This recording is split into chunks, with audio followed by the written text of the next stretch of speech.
आप सभी का स्वागत है ज्योतिष ऊर्जा में। दुनिया में कोई भी ऐसा व्यक्ति नहीं होगा जिसका कोई शत्रु या कोई विरोधी ना हो। कई बार शत्रु आपके लिए ज्यादा घातक सिद्ध होते हैं, इसलिए उनको शांत करना बहुत जरूरी होता है। आपके सुखी जीवन में अगर कोई शत्रु है, चाहे वो गुप्त शत्रु हो, चाहे वो आपके सामने हो, आप उसे शांत कर सकते हैं। आज मैं आपको बहुत ही आसान सिंपल उपाय बताने वाली हूँ जिससे आप अपने शत्रु को शांत कर सकते हैं। प्रतिस्पर्धा की इस दुनिया में हर कोई एक दूसरे से आगे निकलना चाहता है। कई बार दूसरों की खुशी के कारण भी व्यक्ति के अंदर जलन की भावना उत्पन्न हो जाती है। नतीजा दुश्मनी, और इसके चलते लोग किसी की भी खुशी को बर्बाद करने में कोई कमी नहीं छोड़ते। अगर आपका भी कोई शत्रु बन गया है, किसी न किसी तरह से आपको परेशान कर रहा है, तो आप भी इस उपाय को अपनाकर जरूर देखें। आज जो उपाय मैं आपको बताने वाली हूँ बहुत छोटा सा उपाय है पर बहुत कारगर है। आपने इस उपाय को अमावस्या के दिन करना है। किसी भी अमावस्या को ये उपाय आप कर सकते हैं। आपने एक प्याज लेना है जो आप खाने में इस्तेमाल करते हैं। प्याज अक्सर घरों में आपको मिल जाएंगे, हर सब्जी में इसको डाला जाता है। ये जो उपाय है पदार्थ तंत्र का हिस्सा है और आप प्याज से अपने शत्रु को शांत कर सकते हैं। आपने एक प्याज ले लेना है और उसके बाद प्याज को लेकर अमावस्या की रात्रि के समय आप इस उपाय को करें। इसका ज़रूर ध्यान रखें। अमावस्या को जब आप ये उपाय करें तब आपने इस बात का भी ध्यान रखना है कि आसपास कोई भी ना हो, ना ही ये उपाय करते हुए, ये टोटका करते हुए कोई भी आपको देखे, क्योंकि टोटकों के लिए माना जाता है कि अगर कोई पास खड़ा हो या अगर कोई आपको टोटका करते हुए टोक दे तो वो टोटका काम नहीं करता। तो इसलिए आपको इस बात का ध्यान रखना है कि जब आप ये उपाय करें, आप अकेले में करें, किसी को ज़्यादा इसके बारे में बताएं नहीं, घर में भी ज़्यादा इसके बारे में बात ना करें, चुपचाप से ये उपाय करें। अब आपने प्याज को लेकर एक जगह पर बैठ जाना है और अपने हाथ में 7 लौंग लेने हैं।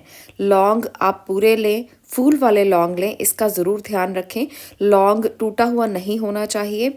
अब आपने 7 लौंग अपने दाहिने हाथ में लेकर बैठना है और उसे मुट्ठी में बंद कर लीजिए। 21 बार आप अपने दुश्मन का नाम लीजिए। अगर आपको दुश्मन का नाम नहीं पता है तो 21 बार आप उस व्यक्ति के बारे में सोचिए जिसने आपके ऊपर नज़र लगाई है, जिसने आपका बुरा किया है। अगर वो गुप्त शत्रु है तो आप गुप्त शत्रु के नाम की जगह पर अमुकम नाम ले सकते हैं। अमुकम यहाँ पर आप देख रहे हैं स्क्रीन पर लिखा हुआ है, आप इस नाम को बोल सकते हैं। अगर आपका कोई गुप्त शत्रु है, आपको उसका नाम नहीं मालूम है, तो आप इस तरह से भी कर सकते हैं।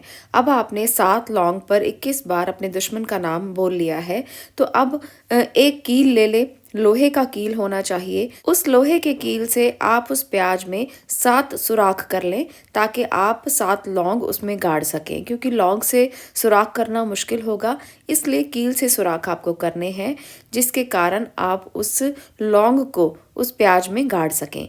तो अब आपने 7 लौंग उस प्याज में लगा देने हैं और मुट्ठी में पकड़कर अपने दुश्मन के प्रति ये सोचना है कि वो आपको कुछ भी नहीं कर पा रहा, आपका कुछ नहीं बिगाड़ पा रहा, आप उससे ज़्यादा ताकतवर हैं, अब वो आपकी मुट्ठी में है। इस भाव के साथ आपने प्याज को लेकर ये उपाय करना है। 24 घंटे इस प्याज को अपने पास रखकर आप अगले दिन इस प्याज को रात्रि के समय में किसी भी पेड़ के नीचे गाड़ सकते हैं। किसी भी वीरान स्थान में पेड़ के नीचे आप इसको गाड़ दीजिए। आपका उपाय पूरा हो जाएगा और आपके दुश्मन आपका कुछ भी नहीं बिगाड़ पाएंगे।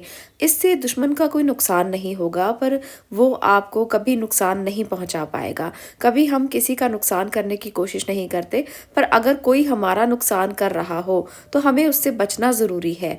ये हमारा एक मिशन होना चाहिए कि हमारा कोई नुकसान ना कर सके। दुनिया में बहुत से ऐसे लोग होते हैं जो बिना किसी इंटेंशन के, बिना किसी बात के दूसरे का नुकसान करने की कोशिश करते हैं। तब हम इन उपायों को अपना सकते हैं। इस उपाय को आप किसी अमावस्या की रात्रि को कर सकते हैं या आप किसी शनिवार को भी कर सकते हैं। अगर अमावस्या नज़दीक नहीं है तो आप किसी शनिवार को भी कर सकते हैं। अगर आप इस उपाय को एक शनिवार करते हैं और आपको इसके प्रभाव दिखाई नहीं देते, तो आप इसे लगातार 8 शनिवार तक कर सकते हैं।